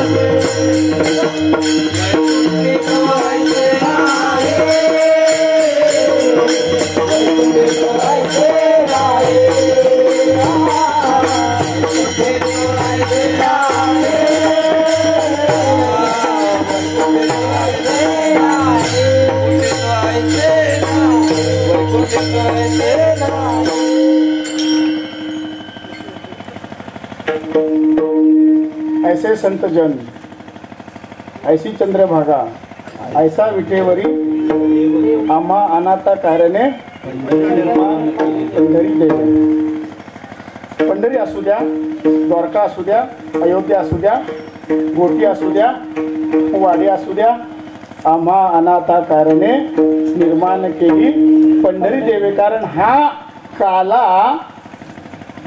आम्हाला पाहिजे, हा काला आम्हाला त्यांना द्यायचा आहे, हा काला आम्हाला त्यांना चारायचा आहे, नाही का. आणि म्हणून त्यांनाही कळलं ते, म्हणून ते तिथून खाली आले आणि कुठं राहिले? संतांच्या सदनामध्ये राहिले. कोण कोण देव. कुठून आले आणि कुठं राहिले? संत सदनी. या सुखाकारणे देव वेडावाला वैकुंठ सोडून संत सदनी राहिला. का? काला. का? कोणता काला? हा काला. आणि या काल्याची गंमत सांगताना मागच्या वेळेला थोडा विषय झाला, बाळगोपाळ जमले होते. झालं आता गाई नाही का, त्या सावंत भाऊंचा एक गायींचा कळप, दत्तात्रय भाऊंचा गायींचा कळप, अश्विनीताईंचा एक गायीचा कळप, अण्णांचा गायीचा कळप, अजून इथं गुरुजींचा असेल, सगळे घेऊन गेलो तिकडे. हे सगळे सवंगडी मावळे आणि तिथं आपला कान्होबा कान्होबा आहेच नाही का. आणि मग झालं की थोडा वेळ झाल्यानंतर, आता वेळ झाली, वेळ झाल्यानंतर आदेश चला. हा मग म्हणे थांब जरा, आमच्या गाई तरी आणू दे थोड्याशा. आता प्रत्येकानं आपापल्या गायी आणायच्या, जरा उभा करा झाडाखाली आणि मग शिदोरी सोडायची का अगोदरच? मग नाही का. आता हा बसला झाडाखाली पहिलाच, आणि याची गाय कोण आहे? मनेरी. त्याच्या गायीमध्ये एक मनेरी आहे, म्हणून तो सांगतो तू म्हणे मेची करी. बाकीच्याने आपापल्या जरा उभा केल्या, कुणाच्या कशा कुणाच्या कशा. आता गायी कशा आहेत आपल्या कळपामध्ये, किती आहेत, कशा कशा आहेत यांना विचारा. जरी आपण जय गो माता तरी तुम्हाला लक्षण माहित आहे कुणाच्या जवळ जायचं, कोण फुटबॉल करते नाही का, कोण सावित्रीच्या पुढे जाऊ. मुंबईकर आले राहिले की बघते, लांबनच बघते आलाय. अहो एवढे लांब आहे तरी हे म्हणजे काय काय बाई ग बस आपले साहेब हा जरा लवकर येत नाहीत, उशीर करतात, त्यांना जमत नाही रोज रोज यायला. माफ कर त्यांना. कोण सांगतात? माफ कर, येतात जरा सुट्टी असेल, दुसरे कुठं महाबळेश्वर वगैरे नसेल,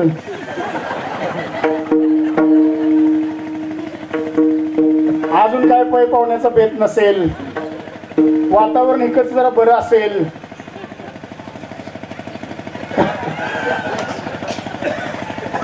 यायला गाडी असेल,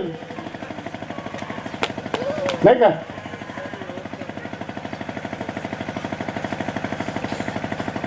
तर मात्र येतात. आणि हे सगळी नोंद कोण ठेवते? कोण ठेवते? सावित्री. तिच्यामुळं आलं आलं बघा, अनुभव बघा सगळ्यांचा. काय मुंबईकर कुठे आहेत? किशोर आहे का? कुठे गेला किशोर? काय अनुभव आहे बाबा? किशोरला तर लई देण्यात ठेवलं त्यांनी. माझ्या धन्याच्या ह्याच्यातनं काढून टरकात भरून त्याला पण ते क्रेन लावून ह्योच आहे. 4 वेळा त्याला उलटा पालटा केला. वाचले बिचारे ते एकदा दोनदा. आता हात गळ्यात बांधून आहे, ते मुद्दाम बांधलाय त्यानं. म्हणजे तिच्याजवळ गेलं तर तिला कळलं पाहिजे पहिलेच आजू आहे, कशा लोक जाऊ जास्त करतात. कसं देणार ठेवतात? ही जी कांकरज आहे ना बाबांची, ही सगळ्यात इमोशनल इंटेलिजन्स असणारी गोमाता आहे. जर धनी बदलला, हा भाव लक्षात घ्या, नाही परत ती कांकरज नाही. धनी बदलला तर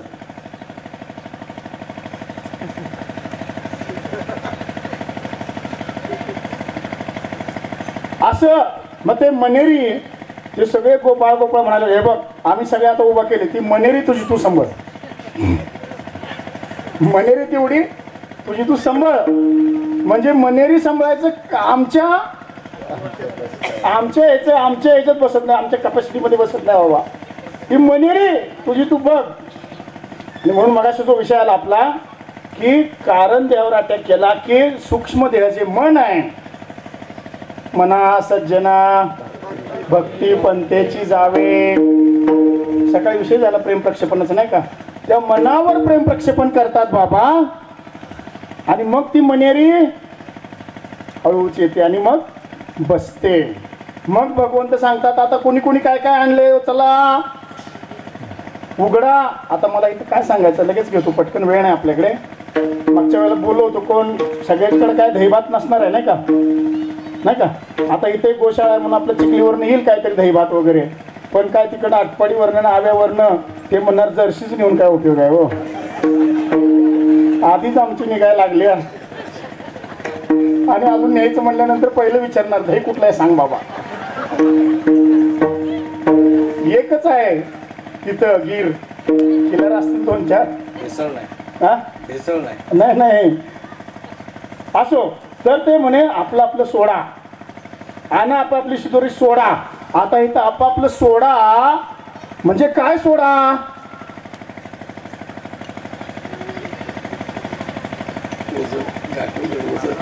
गाठोड जे काय आहे की ना आतमध्ये जे काही गाठी आहेत का नाही, कुठं बांधलेत? गाठोड बांधताना गाठी द्याव्या लागतात का नाही? गाठी बांधल्याशिवाय आतमध्ये जे गाठोड जे काय बांधलेत ना आतमध्ये, ते सोडा आणि ठेवा म्हणे समोर. खडकी सोडियल्या मोठा आमचा दहिकाला गोमटा. जर तुम्ही प्रगट केलं नाही आपल्यातलं असणारं अज्ञान, आपल्यातलं असणारे अवगुण, आपल्यात असणारे दुर्गुण, हे जर तुम्ही प्रगट केले नाही तर मात्र काला होणार नाहीये, नाही का? आणि मग तिथं ते बाळगोपाळांना तो आदेश कळतो आणि तिथं ते रिकामे होतात. म्हणजे हा सकाळच्या सद्गुरू भजनामध्ये तीच रीत आहे. तुम्हाला जरी ते भजन म्हणताना भजन म्हणत असल्यामुळे आनंद मिळत असला तरी पहिल्या या अंतकरणातल्या गाठी जोपर्यंत तुम्ही सोडत नाही, संशयाच्या गाठी जोपर्यंत सोडत नाही, शंकेच्या गाठी जोपर्यंत तुम्ही सोडत नाही, आता ह्या गाठी कुणाला सोडायच्या आहेत? मूळबंद उड्याबंद चॅलेंज बरोबर ह्या कठीण गाठी बाबांनी सोडवलेत. कारण देहाची कठीण गाठ बाबांनी सोडवले. मात्र आपल्या आपल्या अंतकरणामध्ये जे काय तुझं माझं हे ते मुक्त होता परी बळी झाल्याबद्दल घेऊन या छंद माझे माझे जे काही गाठी आहेत ना, त्या गाठी आपल्याला सोडवायच्या आहेत. तुका म्हणे सोडिल्या गाठी. सोडिल्या म्हटले का सोडविल्या म्हटलं? इथं सोडिल्या म्हटलंय का सोडविल्या म्हटलंय? सोडिल्या म्हणजे कुणाला सोडायच्या आहेत? हा, आपल्या आपण सोडायच्या आहे. बघा, हनुमंतानं गाठ सोडली आणि दाखवला आत. बघा, सीतामाईने दिलता, हे गे नवरत्नाचा हार.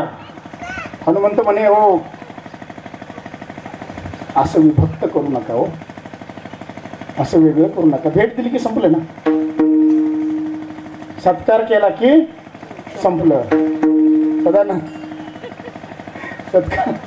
सत्कार केला की भेट दिली की संपलं. हनुमंताला भेट दिली. आता हनुमंत काय मागेल का? पर मागण्यासाठी करतोय का? काहीतरी मिळावं म्हणून अभिलाषा आहे का? अजिबातच नाही.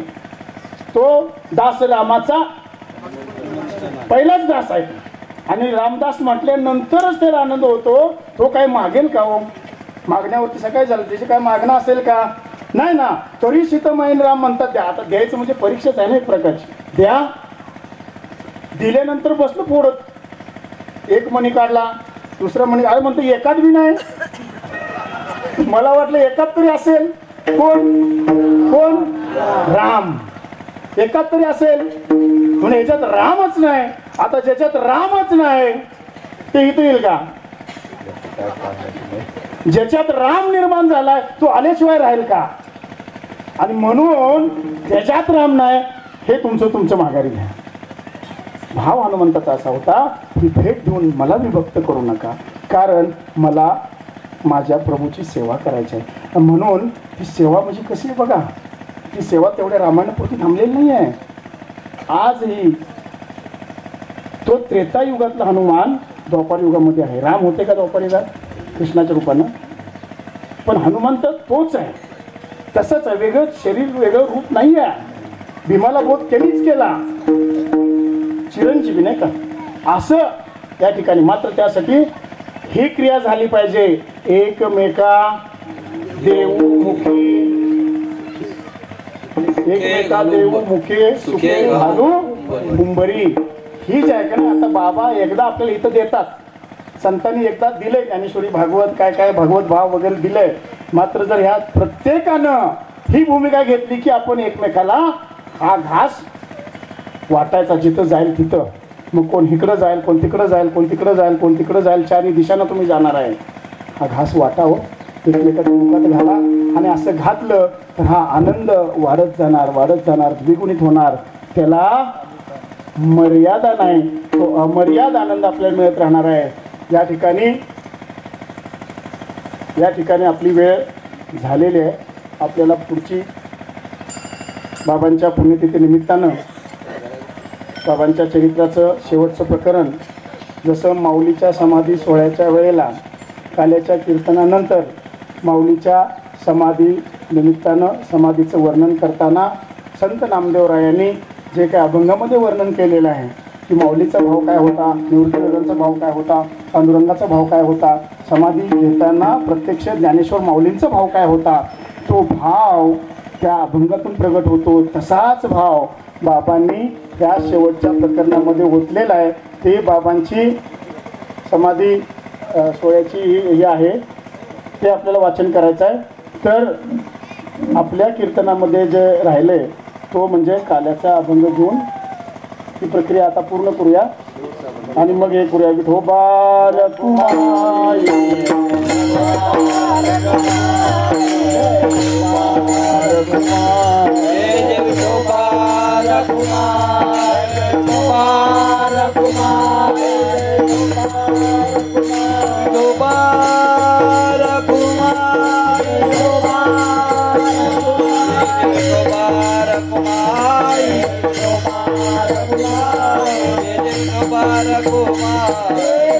Bye.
म्हणे वाळवंट तुका म्हणे वाळवंट तुका म्हणे वाळवंट तुका म्हणे वाळवंत तुका म्हणे वाळवंत तुका म्हणे वाळवंत तुका म्हणे वाळवंत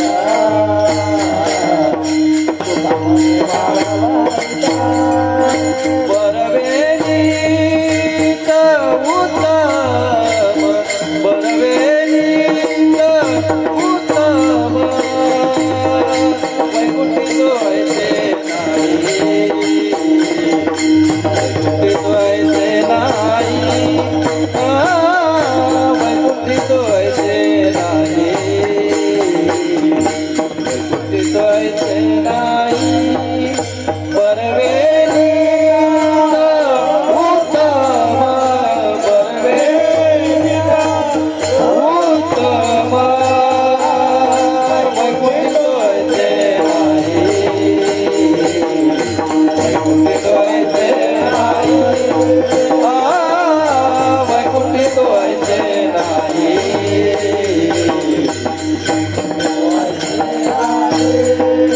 कवळ काही कानाचे कवळ काही कानाचे वैकुंठी सोयचे नाही वैकुंठी सोयचे नाही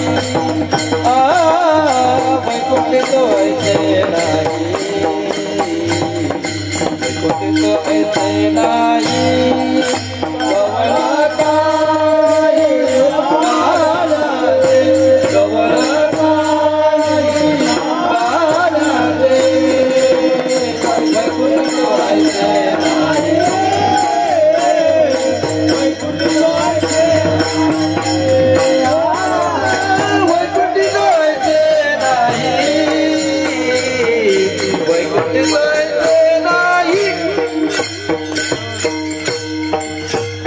प्रारब्धानी संचित आणि हे प्रारब्ध आणि संचित हे संत विनियोगाच्या माध्यमातून विषय प्रयोजन समजून घेण्याच्या माध्यमातून मागील परिहार पुढे नाहीशील झाली दर्शन एक वेळा प्रक्रिया आहे.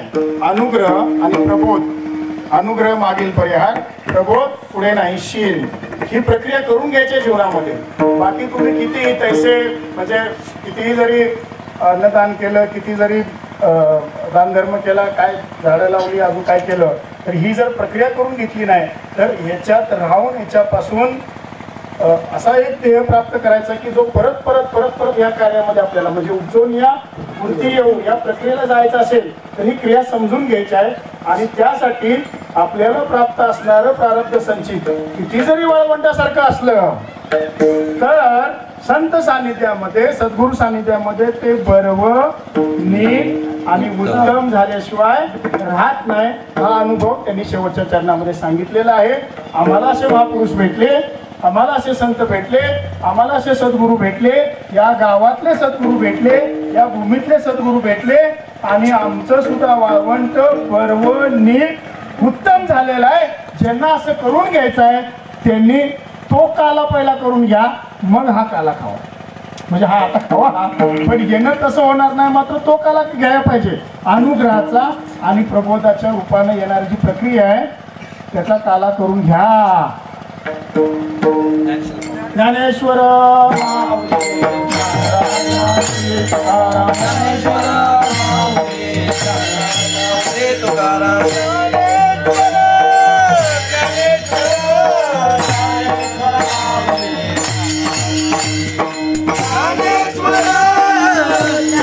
विनेकरी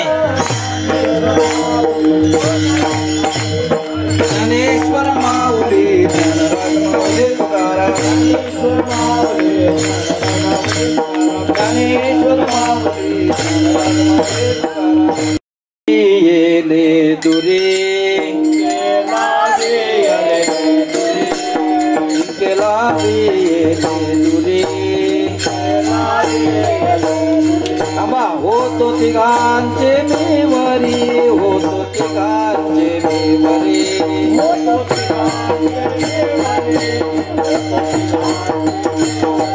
विनेकरी आता बापला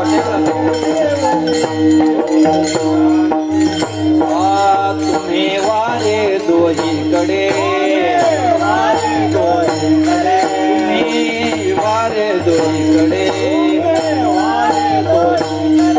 मुख पसरो निगडे मुख पसरो निगडे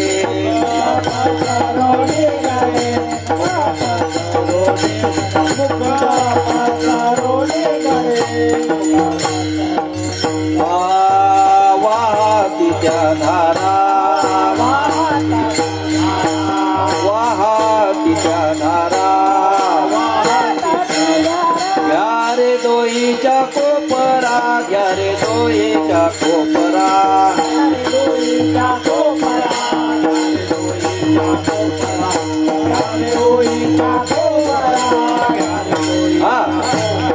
तुका म्हणे हाची ठोका ठोका तुका म्हणे हाची ठोका अधिक उनेन देका अधिक उनेन देका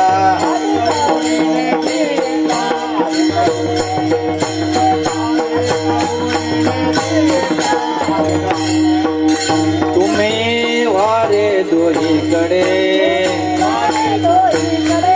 तुम्ही वारे दोहीकडे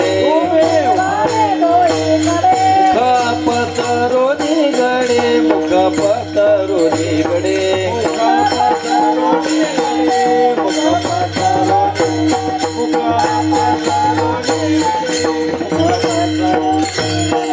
कंठी धरला कृष्ण म्हणे अवघा जने प्रकाश काला वाटू एकमेका वैष्णविका संभ्रमा अवघा जने प्रकाश काला वाटू वाकुलिया ब्रह्मदिका उत्तम लोका दाखवू काला वाटू एकमेका उत्तम वाकुलिया ब्रह्मदिका काला वाटू एकमेका वैष्णविका तुका म्हणे भूमंडळी तुका म्हणे भूमंडळी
तुम्ही वारे दोहीकडे तुम्ही वारे दोहीकडे मुख पसरो निगडे मुख पसरो निगडे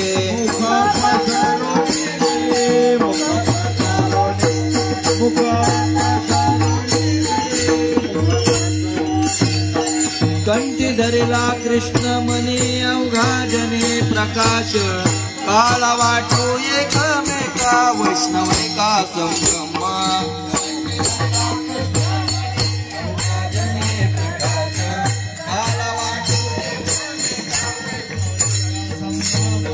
वाकुलिया ब्रह्मदिका उत्तम लोका दाखवू काला वाटू एकमेका उत्तम वाकुलिया ब्रह्मदिका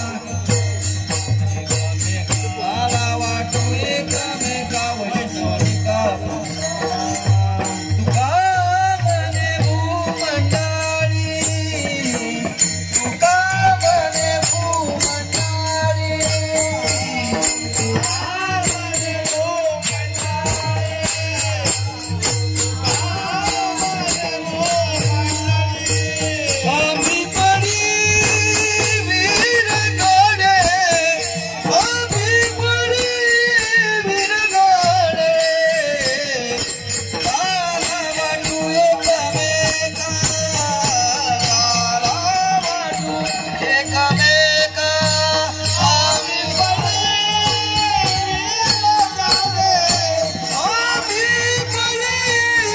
देव देश आणि धर्मासाठी विश्वात्मके देवे।